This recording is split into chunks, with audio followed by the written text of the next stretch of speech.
जर भावना तुम्हाला जर ह्या मंदिराचं फायनल लुक पाहत असाल तर तुम्हाला आपला ब्लॉग सुरुवातपासून पाहा लागेल, कारण की तुम्हाला असं अनबंधातून समजणार नाही. चला आता मग दाखवतो तुम्हाला सुरुवातपासून. जय श्री राम. मी कसे आता साईडवर आलो. तुम्हाला माहिती आहे काल आम्ही साईडवर काम करत होतो, लाईन चालली गेली, मंदिर राहूनच गेलं. तर मग आज मंदिर करणार, आज काही करून मंदिर करणं आहे कम्प्लीट. तर सध्या मॅपिंग घेणं चालू आहे. तर हे भावांनो मंदिर चालू आहे सध्या. पा देव बसले मंदिरात काम करू राहिले. देव स्वतःचं मंदिर स्वतःसाठी बनवून राहिले. पहा बरं, देवाली स्वतःचं घर स्वतः बनवावं लागते. तर भावांनो मस्त घरून जेवण करून आलो. जेवण करून आल्यानंतर या डायनिंगला पट्ट्या मारून दिलेल्या गोलवाला.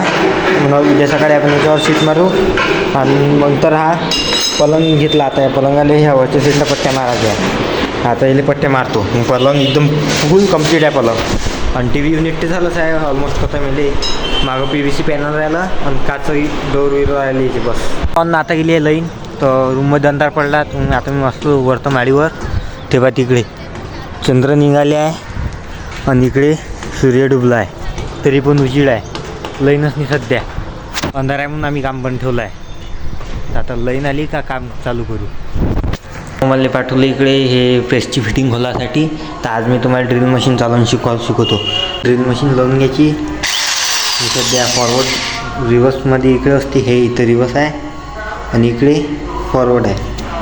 तर आपल्या रिवर्समध्ये चालवायची आहे, कारण की आपल्याला चिनाटं खोलायची आहे. नाही पहा मंदिराचं सनमाईकचं काम खतम झालं आहे. बसू देवनेले त्या साईडच्या पट्ट्या ह्या लावून आहे आणि डिझाईन चिपकून आहे. इकडे डायनिंग टेबल आहे उद्या आणि तिकडे हा जो दरवाजा आहे खाली, हा दरवाजा आहे.